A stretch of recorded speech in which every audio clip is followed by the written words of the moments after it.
نحمده ونستعينه ونستهديه ونستغفره ونؤمن به ونتوكل عليه ونعوذ بالله من شرور أنفسنا ومن سيئات أعمالنا من يهده الله فلا مضل له ومن يضلله فلا هادي له ونشهد أن لا إله إلا الله وحده لا شريك له ونشهد أن سيدنا ومولانا محمدا عبده ورسوله صلى الله تعالى عليه وعلى آله وصحبه وسلم تسليما كثيرا كثيرا أما بعد فأعوذ بالله من الشيطان الرجيم فأما من طغى وآثر الحياة الدنيا فإن الجحيم هي المأوى وأما من خاف مقام ربه ونهى النفس عن الهوى فإن الجنة هي المأوى وقال تعالى قد أفلح من زكاها وقد خاب من دساها صدق الله العظيم وقال رسول الله صلى الله عليه وسلم الكيس من دان نفسه وعمل لما بعد الموت والعاجز من أتبع نفسه وهواها وتمنى على الله أو كما قال النبي صلى الله عليه وسلم. میرے عزیز دوستوں اور بھائیوں، جیسے اللہ تعالیٰ نے انسان کے لیے ماں کے پیٹ کو اس کے اعضاء کے کامل ہونے کا ایک مرحلہ بنایا ہے، تو اسی طرح تھوڑے سے عرصے کے لیے اللہ نے اس دنیا کے پیٹ میں اس انسان کو بھیجا ہے اور یہاں صفات کو پورا کرنے کے لیے اللہ نے بھیجا ہے۔ جیسے ماں کے پیٹ سے جو اندھا آ جائے اس کو کوئی آنکھیں نہیں دے سکتا، کوئی بہرا پیدا ہو اس کو کوئی سنوائی کی طاقت نہیں دے سکتا، کوئی بغیر ہاتھ پاؤں کا آئے تو کوئی اعضاء اس کو دے نہیں سکتا، ایسے ہی اگر بغیر ایمان اور اعمال اور سرمایے کے یہ انسان جائے گا آخرت میں تو اللہ کی ذات کو دیکھ کر ایمان لے آئے گا، لیکن ایمان بالغیب ہے، وہ ایمان اس کو فائدہ نہیں دے گا۔ اس لیے تھوڑے سے عرصے کے لیے اللہ تعالیٰ نے اس دنیا میں بھیجا ہے۔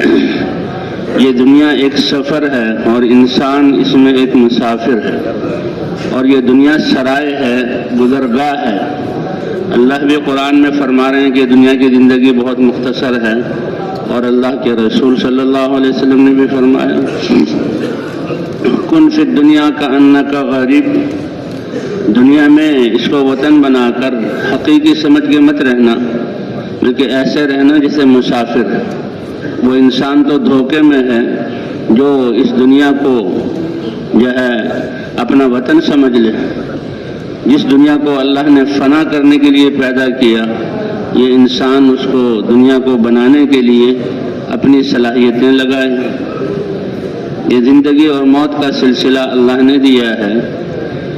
زندگی ناپائیدار ہے اور موت یقینی ہے، اور موت انسان کے ختم ہونے کا نام نہیں ہے۔ موت تو ایک دھوکے والی اور امتحان والی مشقت والی زندگی سے ایک حقیقی زندگی کی طرف منتقل ہونے کا نام ہے کہ جو دنیا میں آئے وہ یہاں سے جا رہے ہیں، لیکن جو قبروں میں پڑے ہوئے ہیں وہاں سے کوئی اٹھ کر کہیں نہیں گیا۔ قیامت میں اللہ تعالیٰ ان کو اٹھائیں گے۔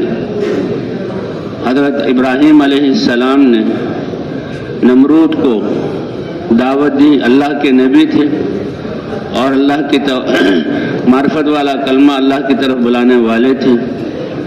تو پوچھا تمہارا رب کیا کرتا ہے؟ کہ ربی الذی یحیی و یمیت، میرا رب تو وہ ہے جو ہر چیز کو زندگی بھی دیتا ہے اور موت بھی دیتا ہے۔ تو یہ دنیا کی محبت کا نشہ یہ انسان کو ایسا بے وقوف بنا دیتا ہے کہ کچھ پتہ نہیں لگتا۔ جیسے نشے میں آدمی ہو تو اس کی باتیں جو ہیں وہ تو غیر معتبر ہیں، تو کہنے لگا انا احیی و امیت، لو یہ کیا بات ہے، زندگی دے دینا اور موت جو ہے طاری کر دینا، یہ تو میرے بس کی بات بھی ہے۔ نشے میں تھا، بے وقوف تھا، اور اس نے کیا کیا کہ ایک ظلم کی داستان لکھ دی کہ وہ آدمی جو قید خانے میں تھا اور ظلماً اس کو قید کیا گیا تھا اور وہ جرموں سے پاک تھا، اب اس کا حق تو یہ ہے کہ اس کو جیل خانے سے باہر نکال دیا جائے، اس کو اپنے معمول کے مطابق زندگی گزارنے کا موقع دیا جائے، لیکن یہ طاقت کا نشہ بہت برا نشہ ہے اور آدمی کو ظلم پر آمادہ کرتا ہے۔ اس کی گردن اڑا دو، اس کو قتل کروا دیا۔ اور جو مجرم تھا، جس نے ایسے جرائم کیے ہوئے تھے کہ جس کے بارے میں فیصلہ کہ اس کے بارے میں موت کا فیصلہ ہے، پھانسی کا فیصلہ، قتل کا فیصلہ، اس کو آزادی دو۔ اور اس لیے اپنی بے وقوفی پر اترانے لگا کہ دیکھو جس کے لیے موت تھی میں نے اس کو زندگی دے دی، اور جس کے لیے زندگی تھی میں نے اس کو موت دے دی۔ ابراہیم علیہ السلام سمجھ گئے کہ نشے میں اتنا دودھ ہے کہ یہ تو کسی کو سمجھتا ہی نہیں، تو پھر ایسے کے سر پر ہتھوڑا مارنا۔ فرمایا میرا رب وہ ہے جو روزانہ مشرق سے سورج کو نکالتا ہے اور مغرب میں غروب کرتا ہے، اگر تمہارے بس کی کوئی بات ہے تو مغرب سے سورج کو نکال کے دکھاؤ۔ چاروں شانے چت ہو گیا اور ہکا بکا اور لاجواب ہو گیا۔ اللہ تعالیٰ فرماتے ہیں اے میرے بندو، سورج کو نکالنا، غروب کرنا اور یہ دن رات میری کتنی بڑی نشانیوں میں سے ہے، کتنے بڑے پیمانے پر میں روشنی کرتا ہوں اور کتنے بڑے پیمانے پر میں اندھیرا کرتا ہوں، اور اس رات کو آسمانوں کو، فضاؤں کو ستاروں کی جگمگاہٹ سے مزین کرتا ہوں، اور چاند کی چاندنی سے میں جو ہے مزین کرتا ہوں ان فضاؤں کو۔ کتنی بڑی ذات ہے اللہ تعالیٰ کی۔ اللہ تعالیٰ فرماتے ہیں یہ بتاؤ، اللہ تعالیٰ سورج کو ڈبو کر اگر حکم دے دیں سورج نکلنا نہیں تو سارے انسان، ساری فوجیں، سارے انجینئر، سارے ڈاکٹر، سارے تاجر اور جنات مل کر، سارے فرشتے بھی مل جائیں، اللہ کے حکم کے بغیر سورج کو نکال سکتے ہیں؟ قرآن میں اللہ پوچھ رہے ہیں کوئی ہے الہ؟ پھر کس طرف جاتے ہو؟ کس سے دل لگاتے ہو؟ لا الہ الا اللہ، یہ سب کچھ کرنے والی ذات اکیلی تنہا اللہ کی ذات ہے۔ اگر اللہ تعالیٰ سورج کو دوپہر کو تمہارے سروں پر کھڑا کر دیں تو تمہاری طاقت ہے کہ سورج کو سرکا سکو، اور وہ آگ برسائے تم پر اور جل کر بھسم ہو جاؤ۔ اللہ سورج کو روک دیں، اس کو سرکا نہیں سکتے، اور اللہ غروب کر کے نہ نکالے تو تم لا نہیں سکتے۔ وہ اللہ ہے جو روزانہ تمہارے لیے سورج کو نکالتا ہے۔ ابراہیم علیہ السلام نے کیا دلیل دی کہ موت اور زندگی کو تو تم سمجھے ہی نہیں، ایک مجرم کو تم نے جو ہے آزادی دے دی، اور ایک شریف آدمی کو تم نے ظلم کر کے قتل کرا دیا، تو سورج کے بارے میں دکھاؤ۔ روایات میں آتے ہیں اللہ نے فرمایا کہ میرے ابراہیم نے، میرے نبی، میرے خلیل نے میری الوہیت اور جو ہے قدرت کی ایک جو نشانی بیان کی، فرمایا قیامت جب تک قائم نہیں کروں گا کہ میں مغرب سے سورج نکال کر نہ دکھاؤں۔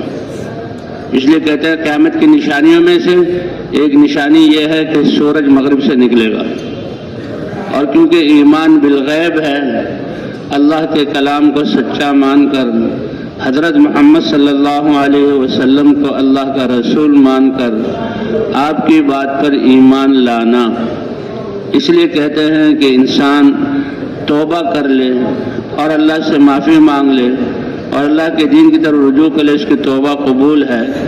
لیکن جب موت کے فرشتے نظر آ جائیں اور دنیا کا یہ جو عالم ہے، نظام، یہ آنکھوں سے غائب ہو جائے اور آنکھیں پتھرا جائیں اور آخرت کا نظام سامنے آ جائے تو توبہ کا دروازہ بند۔ انسان کی توبہ قبول کی جاتی رہتی ہے جب تک کہ اس کی روح نرخرے میں نہ پہنچ جائے اور فرشتے اس کو نظر نہ آ جائیں۔ تو اسی طرح جب سورج مغرب سے نکلے گا تو توبہ کا دروازہ بند۔ تو اللہ تعالیٰ یہ قیامت کی نشانیوں میں سے ہے، اور سب سے پہلے اس سورج کے یہ ہے نہ نکلنے کا، وہ رات لمبی ہوگی 3 راتوں کے برابر، اور سب سے پہلے جو احساس ہوگا تہجد پڑھنے والے اور راتوں کو اٹھ کر اللہ سے راز و نیاز کی بات کرنے والے اور اپنی رات کو قیمتی بنانے والے، ان کو احساس ہوگا۔ یہ غفلت میں پڑے ہوئے جو ساری رات غفلت میں پڑے ہوں اور پھر تہجد کے وقت سوتے ہوں، فجر کی نماز بھی نہیں، سورج ان کو اٹھاتا ہو، ان کو تو پتہ ہی نہیں لگے گا کیا ہوا۔ وہ یہ کہیں گے کہ ہماری تہجد، ہمارے اوظاف اور وظائف سارے پورے ہو گئے، اور پھر سورج نہیں نکل رہا، سب سے پہلے ان کو احساس ہوگا۔ تبھی اللہ تعالیٰ نے اس دنیا کو مسافر خانہ بنایا ہے اور انسان کو مسافر بنا کر تھوڑے سے وقت کے لیے بھیجا ہے۔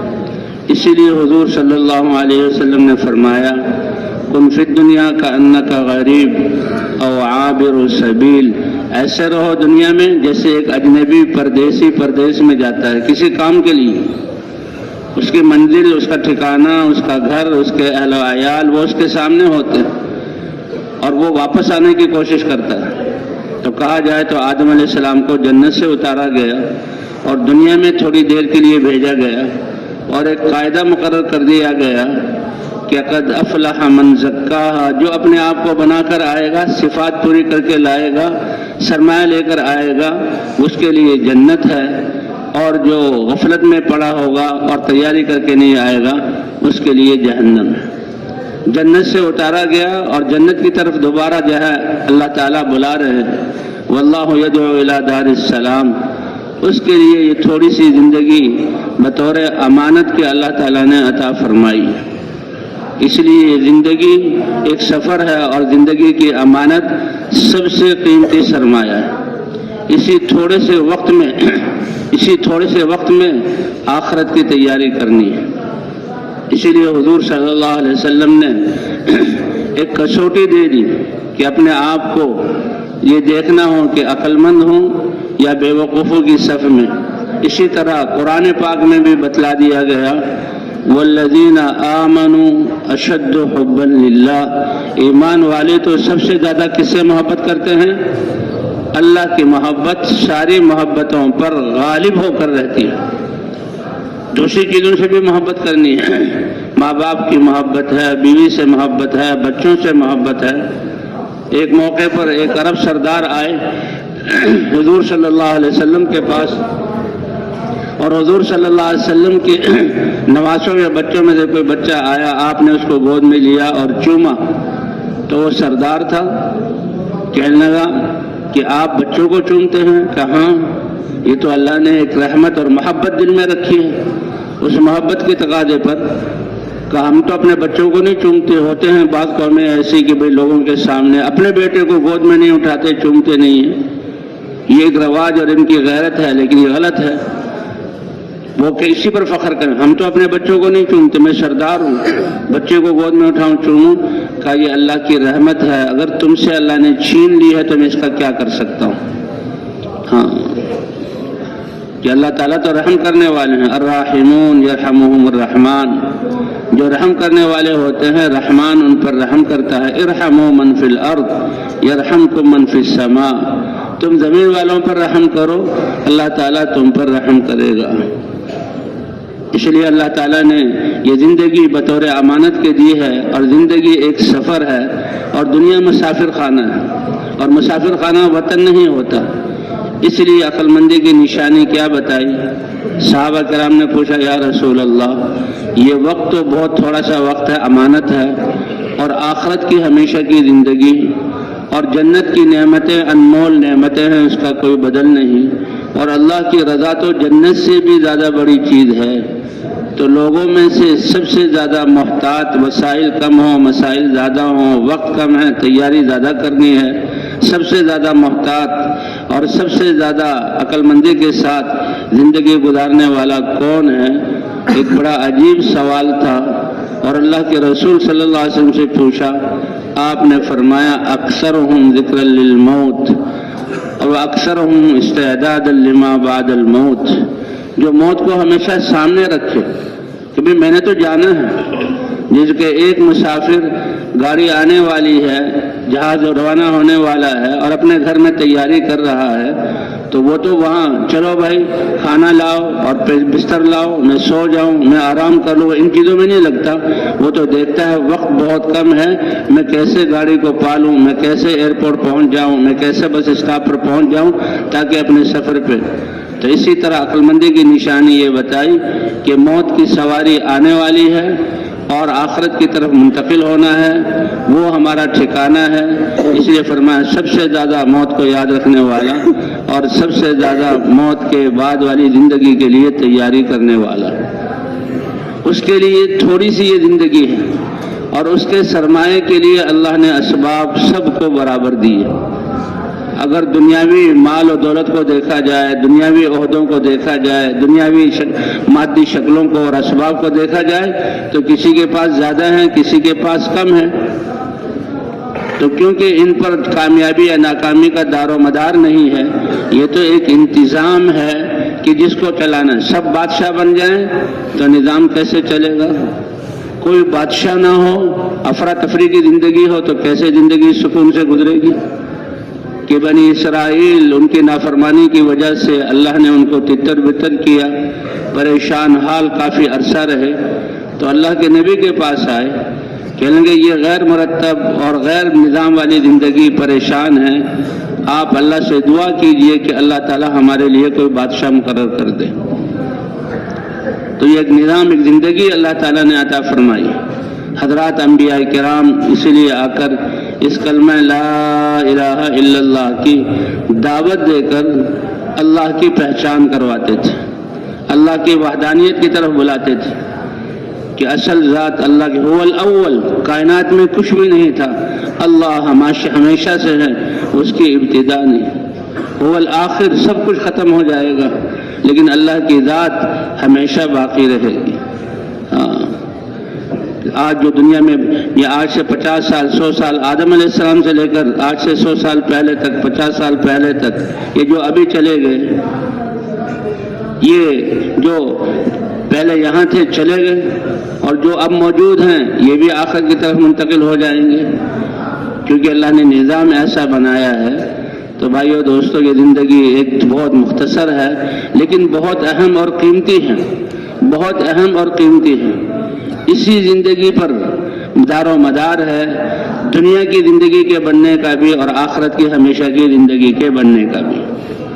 اور آخرت کی زندگی کی اللہ کی ذات پر ایمان، کتنے قصے ایسے ہیں کہ ایمان لائے اور اس کے بعد ان کا انتقال ہو گیا، جنگ میں شریک ہوئے اور شہادت نصیب ہو گئی، تو اس ایمان لانے کی وجہ سے اللہ نے ان الاسلام یہدم ما کان قبلہ، جب مسلمان لا الہ الا اللہ اس کا اقرار کرتا ہے اور اللہ کی وحدانیت کا اقرار کرتا ہے تو اللہ سارے پچھلے گناہ معاف کر دیتے ہیں اور ایسے انسان ہو جاتا ہے جیسے ابھی ماں کے پیٹ سے پیدا ہوا۔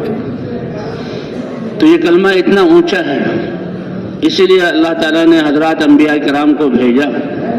جب بھی انسانیت اللہ کے اتارے ہوئے دین اور احکام اور ہدایت سے پھری اور باغی بنے یا کفر میں مبتلا ہو گئے تو اللہ نے ان کو اس کفر سے نکالنے کے لیے انبیاء کو بھیجا۔ اللہ ولی الذین آمنوا یخرجهم من الظلمات الى النور والذین کفروا اولیاءهم الطاغوت یخرجونهم من النور الى الظلمات، کہ اللہ تعالیٰ تو اندھیروں سے، گمراہی سے اور جہالت سے، نادانی سے روشنی کی طرف، ہدایت کی طرف، ایک درستگی کی طرف جو ہے اللہ نکالتے ہیں۔ اسی لیے اللہ تعالیٰ نے حضرات انبیاء کرام کو بھیجا، حضرات انبیاء کرام کو بھیجا۔ تو جیسے عرض کیا جا رہا ہے کہ یہ مختصر سی زندگی ہے، اللہ ہمیں اس زندگی کی قدر کرنے کی توفیق عطا فرمائے۔ چند سانس بھی ہیں تو یہ بہت قیمتی ہے، اسی لیے اللہ فرماتے ہیں انفقوا مما رزقناکم من قبل ان یأتی احدکم الموت، کہ موت کا وقت بس یہ اعمال کا، کمائی کے وقت کے ختم ہونے کا نام ہے، اور سب کچھ ہم نے دیا ہے۔ تمہارے پاؤں کے ناخن سے لے کر سر کے بال تک کی نعمتیں، یہ اعضاء اور صلاحیتیں کسی کو نہیں دی، اور تمہیں عقل سے نوازا، اور روح یہ اللہ کا امر ہے۔ تو جو کچھ ہم نے دیا ہے آخرت کے سرمایے کے لیے اور آخرت کو بنانے کے لیے، موت کے آنے سے پہلے کچھ خرچ کر کے تیاری کر لو، اللہ کے لیے خرچ کرو، اور جو اللہ کے لیے خرچ کرتا ہے اللہ بڑھا چڑھا کر عطا فرماتے ہیں۔ کہتے جو اللہ کے راستے میں خرچ کرتے ہیں ان کی مثال کمثل حبۃ انبتت سبع سنابل فی کل سنبلۃ مئۃ حبۃ واللہ یضاعف لمن یشاء۔ کہ یہ نیکی ایسی ہے جیسے کہ دانہ، کہ دانے کو زمین میں ڈالا جاتا ہے، گندم کا ایک دانہ ڈالا تو اس سے 7 بالیاں نکلی، 7 شاخیں جو ہے اوپر کی طرف آئیں، اور ہر شاخ پر ایک بالی ہے، اور ہر بالی میں اللہ نے جو ہے 100 دانے جو ہے پیدا کیے ہوئے ہیں، اور کیسے وہ پردے میں، تو ایک دانے سے کتنے دانے اللہ نے بنائے عطا کیے ہیں؟ 700 دانے۔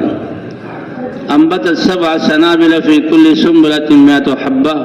تو اسی طرح یہ نیکی اللہ اس کے اجر کو بڑھاتے ہیں، آخرت کا سرمایہ یہ جو ہے یہ نیک اعمال ہیں۔ اس لیے فرمایا کہ اللہ تعالیٰ تمہاری شکلوں اور صورتوں کو نہیں دیکھتے، نہ تمہارے مال اسباب اور عہدوں کو دیکھتے ہیں، اللہ تعالیٰ تو تمہارے دلوں کو، دل کی یہ نیت، ایمان سب سے بڑا سرمایہ ہے، اللہ کی ذات پر یقین یہ سب سے بڑا سہارا ہے، سب سے بڑی دولت ہے۔ کیوں؟ اس لیے کہ اللہ فرماتے ہیں انا عند ظن عبدی بھی، میرا بندہ جیسے مجھ پر یقین رکھے گا، گمان کرے گا، میں اس کے ساتھ ویسا ہی معاملہ کروں گا۔ اس لیے ایمان والا کبھی پریشان نہیں ہو سکتا، ایمان والا کبھی جو ہے ناکام نہیں ہو سکتا، اس کو یقین ہے کہ اللہ میرے ساتھ ہے اور میں اللہ کی اطاعت کرنے والا ہوں اور اللہ کا وعدہ ہے۔ تو اصل اللہ کے حکم کو پورا کرنا ہے۔ بھوک آئی ہے، ایمان ایسا کہ بھوک میں اللہ کا حکم کیا ہے؟ کھانے کا مل جانا یہ کامیابی نہیں ہے، بلکہ بھوک کے وقت میں اللہ کے امر کا پورا ہو جانا یہ کامیابی ہے۔ پیاس، ہاں کھانا مل گیا تو کھانا کھانا بھی ایمان کی بنیاد پر کہ اللہ نے حکم فرمایا ہے کلو واشربو، اس کا کھانا کھانا یہ بھی عبادت ہے، اس کا پانی پینا یہ بھی عبادت ہے۔ قل ان صلاتی و نسکی و محیای و مماتی للہ رب العالمین، آپ کہہ دیجئے کہ میری تو عبادات اور میری ساری قربانیاں اور میری تو زندگی اور میری تو موت سب کس کے لیے ہے؟ اسی لیے حضور صلی اللہ علیہ وسلم نے دعائیں سکھلائی اور بتائی ہیں، اللہم احیینی ما کانت الحیات خیرا لی، اے اللہ مجھے زندگی میری لمبی کر جب تک کہ زندگی میرے لیے بہتر ہو، یعنی تیری ذات پر ایمان، تیری محبت اور عشق اور تیرے آپ کی اطاعت میں زندگی گزرے، یہ میرے لیے بہتر ہے۔ احیینی ما کانت الحیات خیرا لی، جب تک یہ زندگی نیکیاں اور اللہ کی محبت اور اللہ کی اطاعت اور اللہ کا قرب ہونے کا ذریعہ ہے، اے اللہ مجھے زندہ رکھ۔ وتوفنی اذا کانت الوفات خیرا لی، اے اللہ جب موت میرے لیے بہتر ہو تو مجھے اس وقت وفات دے دے، کیونکہ اصل اللہ کو راضی کرنا ہے اور اللہ کے حکم کو ماننا ہے۔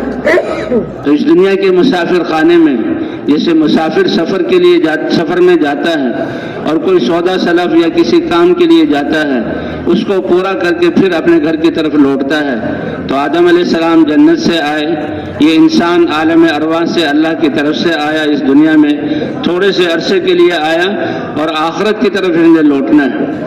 تو جیسے ماں کا پیٹ انسانی اعضاء کے پورا ہونے کی ایک جگہ ہے، اللہ کا یہ نظام ہے، تو یہ دنیا کا جو پیٹ ہے یہ ایمان اور صفات اور اعمال بنانے کی جگہ ہے بس۔ اس لیے فرمایا ان اللہ لا ينظر الى صورکم ولا الى اموالکم، اللہ تعالیٰ تمہاری شکلوں صورتوں کو نہیں دیکھتے، اس میں تمہارا کوئی اختیار نہیں ہے، اللہ نے بنائی ہے، اور نہ تمہارے مالوں کو دیکھتے ہیں، یہ نظام ہے اللہ تعالیٰ کا، کیونکہ مال تو ایک مخلوق ہے اور مخلوق بے جان ہے۔ فرمایا ہم سمجھتے ہیں کہ اسباب زیادہ ہو گئے، وسائل زیادہ ہو گئے تو راحت ملے گی۔ آج دنیا والوں کے پاس کتنے وسائل ہیں، لیکن اللہ کی پناہ آج دنیا جتنی پریشان ہے شاید اس سے پہلے کبھی پریشان ہو، کیونکہ ہر سبب ایک مخلوق ہے اور اندھا اور بے جان ہے۔ ایک گھر میں ایک اندھا ہو تو پورے گھر والوں کے لیے مسئلہ ہے، اس کو کھلانا، اس کو پلانا، اس کو لے جانا، اس کے باقی کام کرنا بیچارے کو نظر نہیں آتا۔ تو 2 اندھے ہوں تو دوسرے اندھے سے مسائل کم نہیں ہوں گے، چلو جی ایک اندھا اور آ گیا کام کرنے والا، بلکہ مسائل زیادہ ہو گئے۔ 10 اندھے ہوں تو مسائل زیادہ ہو گئے۔ اسی طرح یہ وسائل یہ مخلوق ہیں، بے جان ہیں، ان وسائل کے زیادہ ہونے سے تو مسائل ہمارے بڑے ہیں، اور مسائل کس سے حل ہوں گے؟ وہ اللہ کے ساتھ ہونے سے، کیونکہ مسائل کو حل کرنے والی ذات کون سی ہے؟ اللہ کی ہے، یہ اللہ تعالیٰ کی ہے۔ کہ اللہ تعالیٰ کے اللہ نے اپنی قدرت سے ہمیشہ ہمیشہ کے لیے فائدہ اٹھانے کے لیے اور اپنے خزانوں سے دینے کے لیے، لامحدود خزانوں سے دینے کے لیے، وَإِن مِّن شَيْءٍ إِلَّا عِندَنَا خَزَائِنُهُ وَمَا نُنَزِّلُهُ إِلَّا بِقَدْرٍ معلوم۔ دنیا کا برتن ہی چھوٹا سا ہے، تو ہر چیز کے خزانے ہمارے پاس ہیں، ہر چیز کے خزانے۔ اگر سردی زیادہ ہو جائے ان ساری کائنات جم کر برف بن جائے، گرمی زیادہ ہو جائے تو جل کر خاک ہو جائے۔ اس لیے فرمایا کہ ہر چیز کے خزانے ہمارے پاس ہیں، بھرے ہوئے ہیں خزانے، اور دنیا میں ہم اس دنیا کے پیمانے کے بقدر ہم اتارتے ہیں۔ تو اس قدرت سے فائدہ اٹھانے کے لیے اور اللہ کو راضی کرنے کے لیے اللہ نے تھوڑی سی زندگی دی ہے، اور اللہ اتنے مہربان ہیں کہ اللہ کا راضی کرنا یہ سب سے زیادہ آسان ہے، کیونکہ اللہ سب سے زیادہ محبت کرنے والے ہیں۔ صحابہ کرام کا قصہ ہے کہ حضور صلی اللہ علیہ وسلم کے ساتھ ایک جنگ سے، ایک جہاد سے، ایک سفر سے تشریف لا رہے تھے، کچھ قیدی بھی ساتھ تھے۔ ایک جگہ صحابہ کرام نے پڑاؤ ڈالا اور وہاں ٹھہرے، حضور بھی ساتھ ہیں، تو دیکھا قیدیوں میں ایک پریشان حال عورت ہے جو پریشانی میں پھر رہی ہے دائیں بائیں۔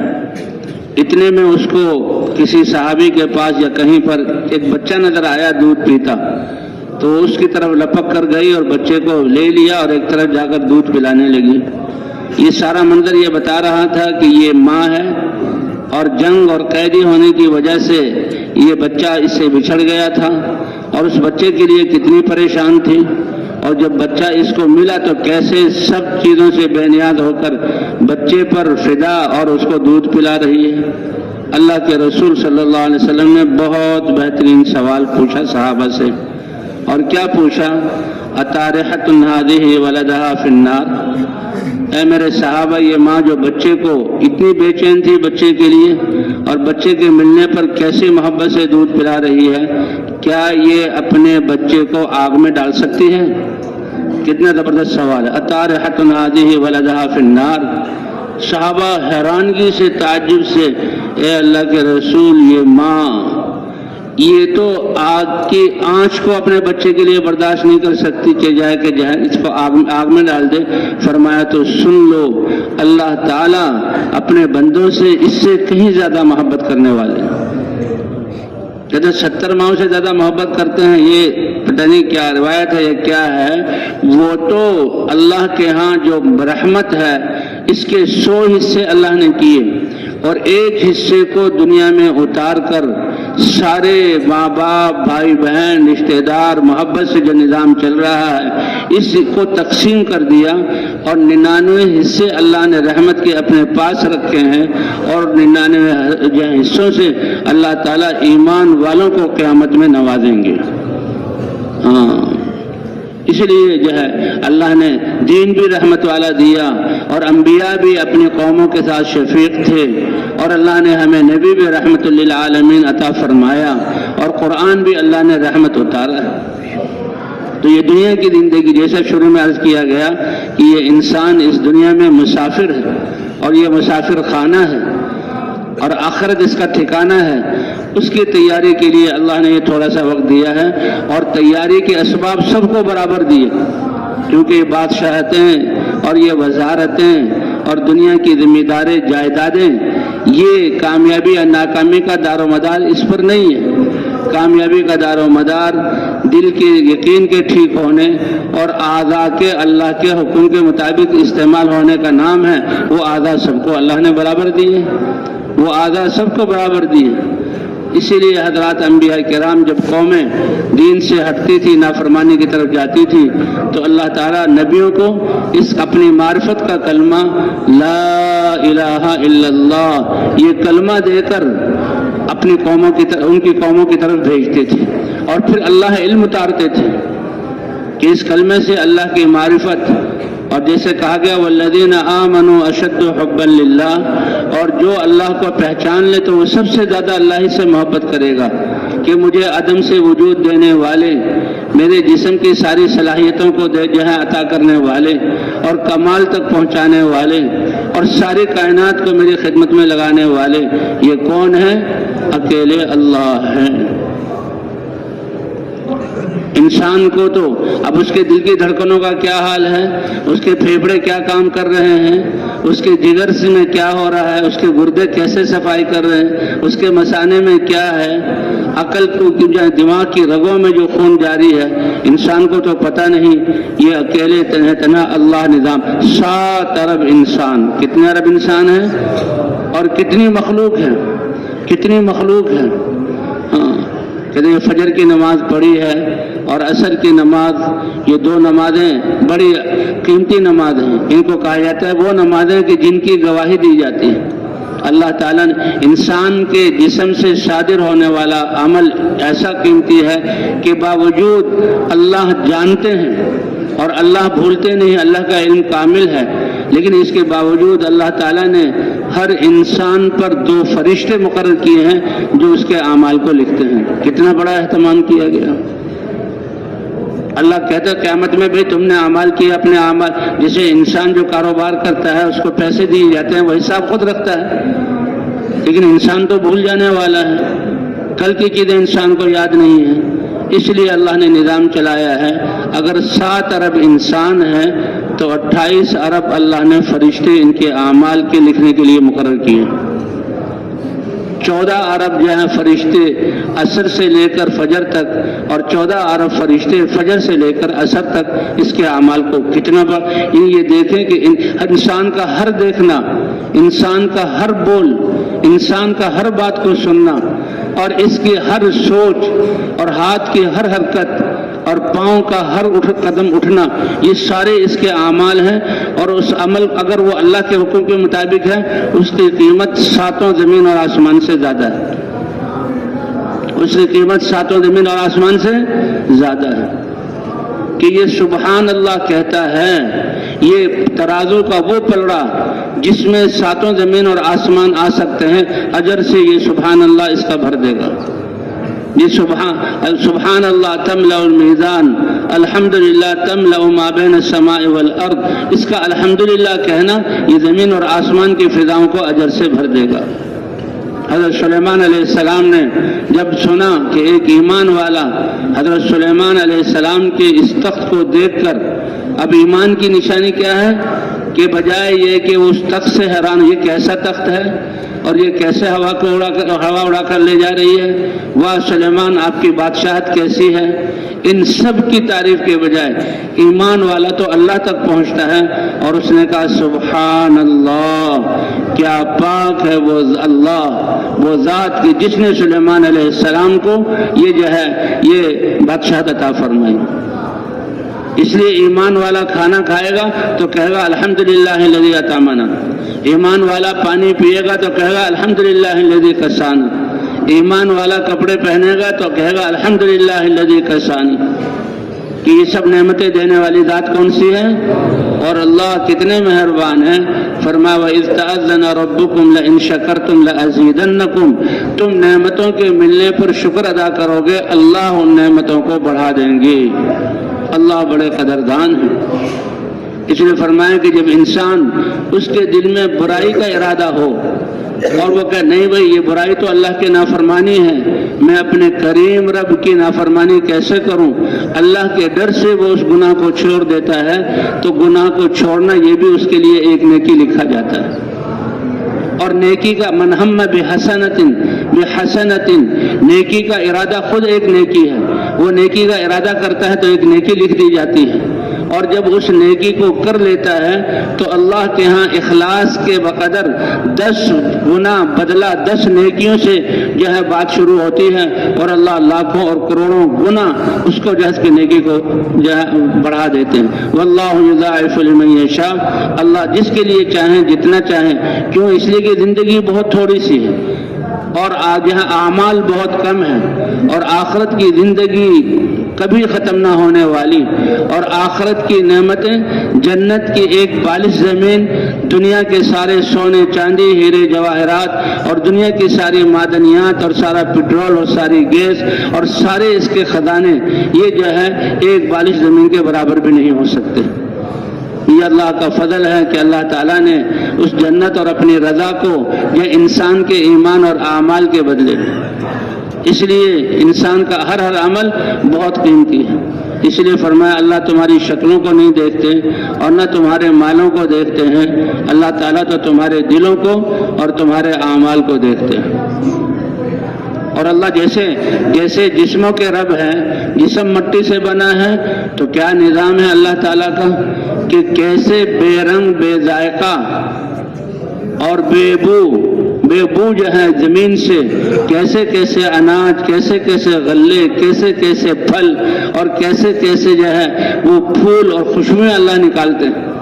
اور پھر انسان کے لیے زمینوں سے اگنے والی سبزیاں اور غلے، اور پھر یہ جانوروں میں یہ دودھ اور جانوروں کا یہ گوشت اور سمندر کی یہ مچھلیاں. کیا اللہ نے اس کے نخرے برداشت کرنے کے لیے کتنے قسم کے اللہ تعالیٰ نے اس کو جو ہے رزق عطا فرمایا، کس لیے؟ تاکہ اس کا یہ اللہ کو پہچانے اور اللہ کا شکر ادا کرے. اس لیے اللہ کے امر کو پورا کرنا یہ ہے کامیابی.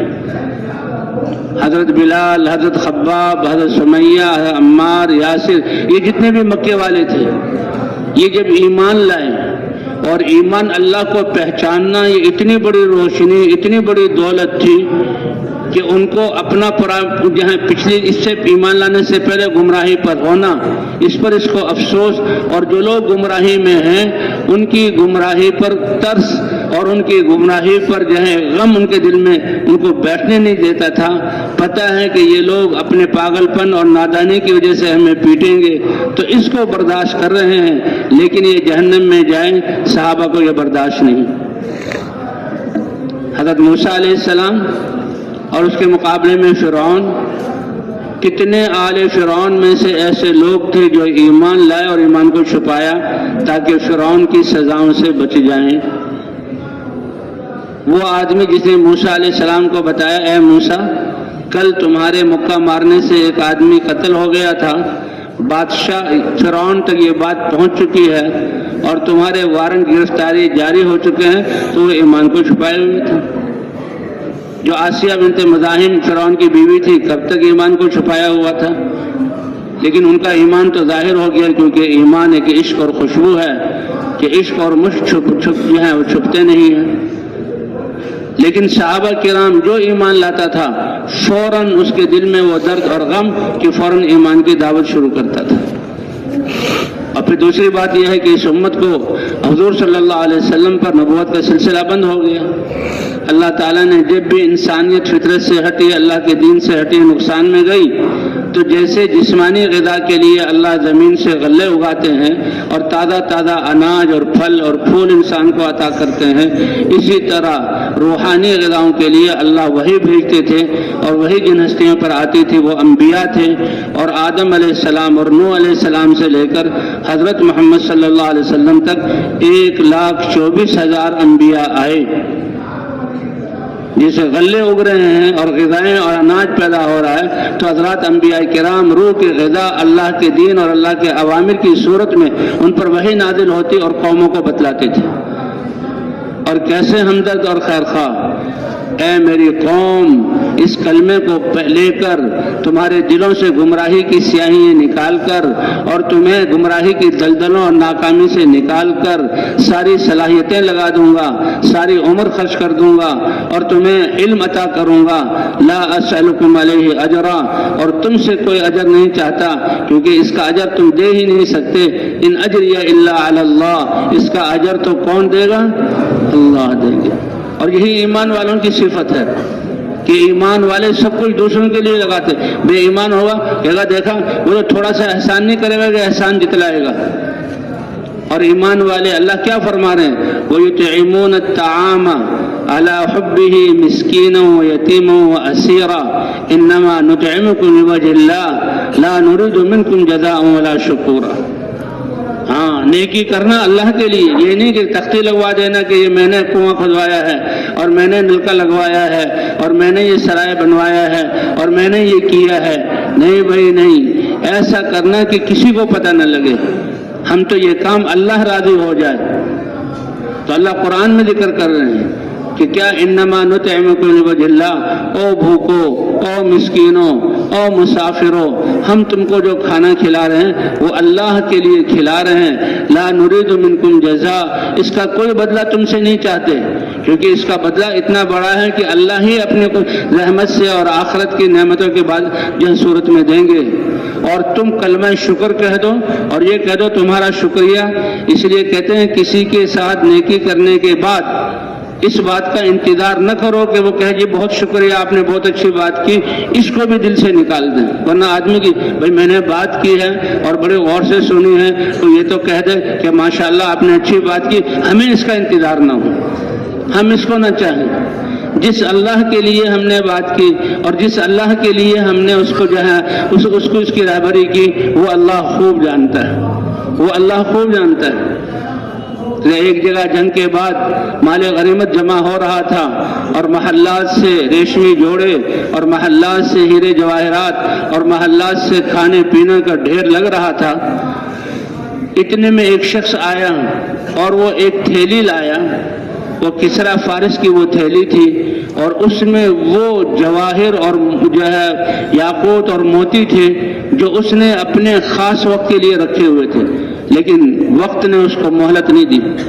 اس نے یہ رکھے ہوئے تھے کہ کبھی بھی، کیونکہ روم اور فارس کی لڑائی چلتی رہتی تھی، یہ لوگ اپنے آپ کو بہت مہذب کہتے تھے، لیکن تاریخ بتاتی ہے کہ انہوں نے انسانی خونوں کو کتنا بہایا، انسانی خونوں کو کتنا بہایا انہوں نے، کہ فارس کا بس چلتا تو روم کی بستیوں کو اجاڑ دیتے، آدمیوں کو مارتے تھے، قسمیں کھاتے تھے کہ جب تک جو ہے یہ خون کی ندی نہیں بہے گی میں چھوڑوں گا نہیں۔ اور روم کا بس چلتا تو فارس کو، تو مسلمان اللہ کا پیغام لے کر گئے، مسلمانوں نے کہا کہ دیکھو اللہ نے ہمیں بھیجا ہے اور ہم ایمان کی دولت لے کر آئے ہیں، اگر تم ایمان لے آؤ تم ہمارے بھائی ہو، اگر اس کو بھی فوری قبول نہیں کرتے تو ہم تمہیں مہلت دیتے ہیں، تم جزیہ ہمیں دو اور ہمارے ساتھ رہ کر ہماری زندگی دیکھو، اور اگر اس کو برداشت نہیں کرتے تو کفر پر مر رہے ہو، جہنم کی طرف جا رہے ہو، تو پھر ہمارا تمہارے ساتھ اعلان جنگ۔ تو غنیمت جمع ہو رہی تھی اور ایک آدمی منہ پر ڈھاٹا باندھے ہوئے ایک تھیلی لے کر آیا جو کسرا فارس نے اپنے کہ اگر مجھے شکست ہو گئی اور ملک چھوڑ کر اپنے بچوں کو ساتھ لے کر بھاگنا پڑا تو یہ ایسے ہیرے جواہرات ہیں جس سے میری پشتیں پل سکتی ہیں۔ اس نے اپنا نظام بنایا تھا، یہ تو انسان کی اپنی سوچ تھی، لیکن حکم کس کا چلتا ہے بھائی؟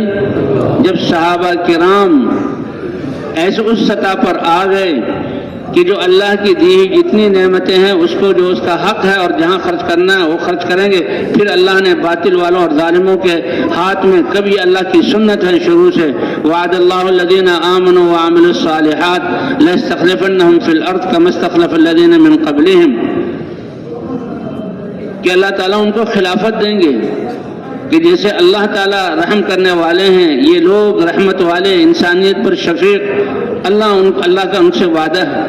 تو بہرحال وہ تھیلی لے کر آیا، منہ پر ڈھاٹا باندھا ہوا تھا، جو نگران تھا اس نے کہا بھئی یہ کیا ہے؟ کہ یہ بادشاہ کی وہ تھیلی ہے جس میں سب سے قیمتی ہیرے جواہرات۔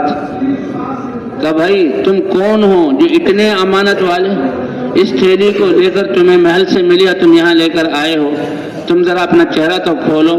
تو انہوں نے کیا کہا کہ جس اللہ کے لیے میں یہاں لے کر آیا ہوں وہ مجھ سے، تم سے اور مجھ سے بھی زیادہ جانتا ہے، اب کسی اور کو تعارف کرانے کی ضرورت نہیں۔ انما نطعمکم بوجہ اللہ، ہم تو اللہ کے لیے تمہیں کھلا رہے ہیں۔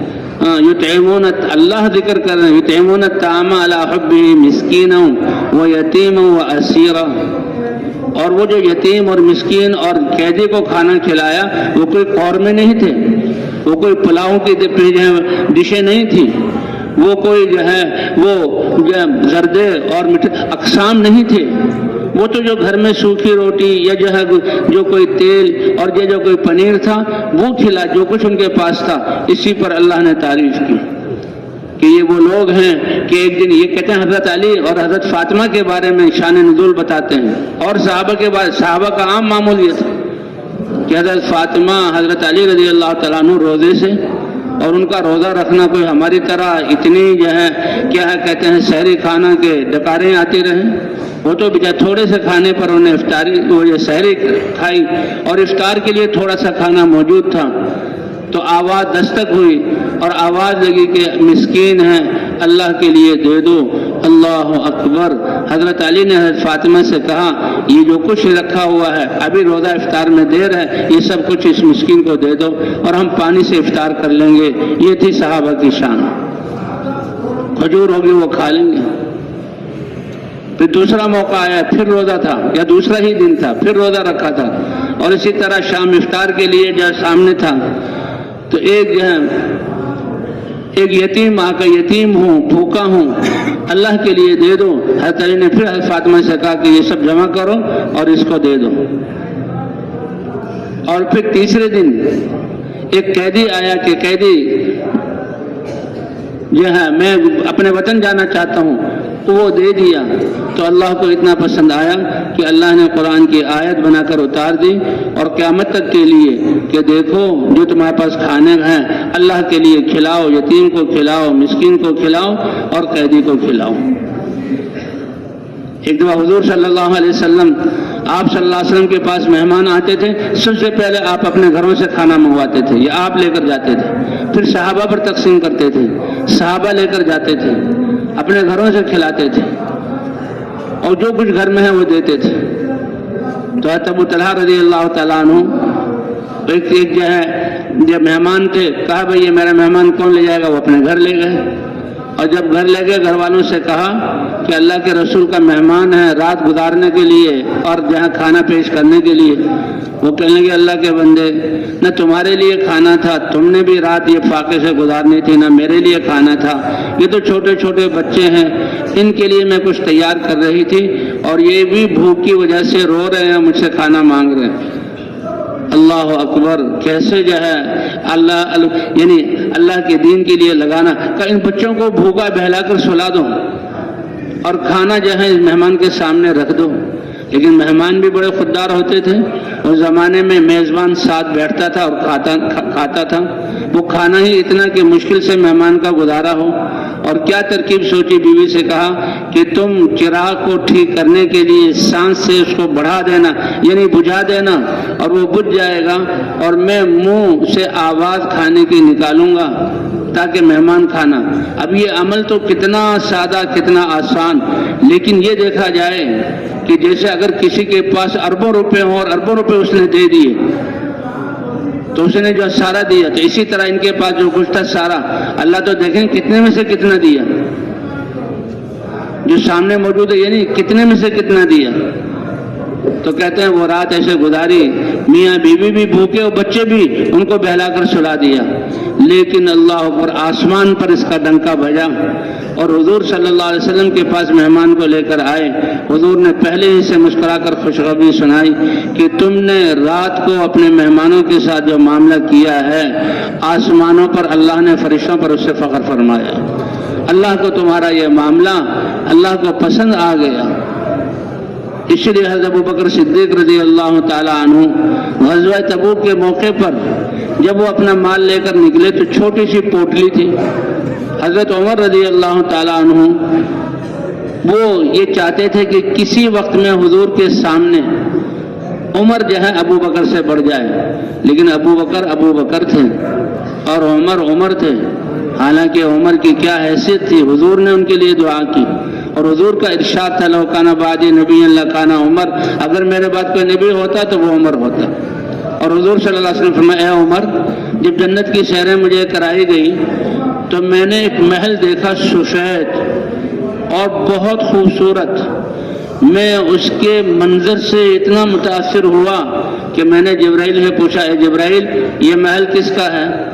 کہا کہ یہ لفتم من قریش، یہ قریش کے ایک جوان ہیں ان کے لیے ہے۔ اللہ کے رسول فرماتے ہیں وہ اتنا خوبصورت تھا کہ میں یہ سمجھا میرے ہی لیے ہے، تو میں نے پوچھا یہ میرے لیے کہ نہیں، یہ تو آپ کے صحابی غلام حضرت عمر رضی اللہ تعالیٰ عنہ کے لیے، آپ تو اللہ کے رسول ہیں، اللہ کے حبیب ہیں، آپ کے لیے تو اس سے افضل۔ اے عمر اتنا مجھے اچھا لگ رہا تھا کہ میرا دل چاہا کہ اس کو جا کر دیکھوں اندر سے، لیکن تمہاری غیرت مجھے یاد آئی تو اس غیرت کی وجہ سے میں نے نہیں دیکھا ہے۔ تو عمر رونے لگے، اے اللہ کے رسول آپ کے سامنے غیرت؟ تو بہرحال بھائی اللہ تعالیٰ نے یہ دنیا، یہ اسباب ہیں آخرت کے، کہ اعضاء کو، دل کے یقین کو درست کرنا اور جسم کے اعضاء کو اللہ کے حکم کے مطابق استعمال کرنا۔ حضور صلی اللہ علیہ وسلم سفر میں ہیں یہ حج کے، اور صحابہ اپنے اپنے علاقوں سے آ رہے ہیں، تو ایک ایسے صحابی جو بھوک کی وجہ سے نڈھال تھے وہ حضور کے پاس آئے، اور حضور سے جو ہے کھانے کا سوال نہیں کیا، بلکہ حضور سے ایک علمی سوال، حضور سے علم حاصل کرنے کی، اس حال میں بھی۔ لیکن وہ اتنے کمزور تھے کہ حضور کی طرف جب جھکے تو اپنے آپ کو سنبھال نہ سکے، نیچے گر گئے، اور نیچے گرنے کے بعد ان کا انتقال ہو گیا۔ یہ تھا صحابی کا حال، اور اللہ کے رسول دیکھ رہے ہیں۔ ایسے حال کو دیکھ کر حضور نے معاملے کو موقوف نہیں کیا، اور ہاتھ اٹھا کر کھانوں کی بارش اگر چاہتے تو اللہ تعالیٰ جو ہے آسمانوں سے جو ہے وہ دسترخوان اتار دیتے اور صحابہ کے گھر چیزوں سے بھر جاتے، لیکن پتہ تھا کہ اللہ کے دین کے لیے جتنی بھوک اور پیاس برداشت کریں گے، یہ کروڑوں اور اربوں انسانوں کی قیامت کی بھوک اور پیاس اور گرمی سے بچنے کا ذریعہ بنے گی۔ اور یہ معاملہ تو قربانی کا ہے۔ اب جو ہی وہ صحابی گرے اور صحابہ ان کی طرف لپکے تو حضور صلی اللہ علیہ وسلم نے فرمایا اس کے پیٹ پر سے کپڑا ہٹاؤ۔ کپڑا ہٹایا تو پیٹ میں کوئی چیز ہے نہیں، جسے کہہ دیتے ہیں کہ جی پیٹ کی کھال جو ہے وہ کمر کی ہڈیوں سے ملی ہوئی تھی، ایک محاورہ ہے کہ کچھ ہے ہی نہیں۔ لیکن صحابہ کو تعجب ہوا کہ اللہ کے رسول نے تو دیکھا نہیں، حضور صلی اللہ علیہ وسلم کو ان کی بھوک کا اندازہ کیسے ہوا؟ فرمایا کہ اس کی روح کے نکلتے ہی میں اللہ کا رسول دیکھ رہا ہوں کہ اللہ نے جنت سے حوروں کو بھیجا، اور وہ کھانے میں جو تو تشتوں میں کھانے کا جنت کے کھانے اور اس کو کھلا رہی ہیں، کہ بس یہی اتنا ہی تھا اللہ کے لیے بھوک کو برداشت کرنا۔ اب مرنے کے بعد تو آخرت والا معاملہ شروع۔ تو بھائی اس لیے زندگی کی جو امانت ہے، یہ وقت ہے، انسان مسافر ہے، اس میں آخرت کی تیاری کے لیے اللہ نے نبیوں کو جو ہے رہبری کے لیے بھیجا، حضرات انبیاء کرام پر علم اتارا، اور انبیاء کرام نے قوموں کو اللہ کے دین پر چلایا، اور جب بھی دین وجود میں آیا اللہ نے باطل کو دنیا سے مٹایا اور کتنی قوموں کو ختم کر دیا، اور سب سے آخر میں سارے نبیوں کے سردار حضرت محمد صلی اللہ علیہ وسلم سارے انسانوں کے لیے یہ پیغام اور دعوت لے کر آئے۔ ہاں، اور آپ پر نبوت کا دروازہ بند کر دیا گیا، اور آپ نے بھی لا الہ الا اللہ کی دعوت سے کام شروع کیا، لیکن آپ کی ختم نبوت کی وجہ سے اللہ تعالیٰ نے اے اللہ قیامت تک آنے والے انسان ان کی رہبری رہنمائی اب کون کرے گا؟ تو اللہ نے آپ کی امت کو چنا، اس امت کو یہ شرافت اور کرامت بخشی، اور اس امت کو یہ کام اجتماعی طور پر بھی دیا۔ فرمایا تم پوری کی پوری امت بہترین اور اللہ کی پسندیدہ امت ہو، اس لیے کہ تمہیں سارے انسانوں کی نفع رسانی کے لیے نکالا گیا، اور نفع رسانی کیا ہے؟ دعوت والا کام۔ دعوت کیا ہے؟ اللہ کے احکام کی طرف بلانا، اور اللہ کی نافرمانی سے لوگوں کو کرنے سے پہلے بچانا اور توبہ کروانا، کہ تم بہترین امت ہو۔ اور ہر فرد کی بھی ذمہ داری، قل هذه سبیلی ادعو الی اللہ علی بصیرۃ انا ومن اتبعنی وسبحان اللہ وما انا من المشرکین۔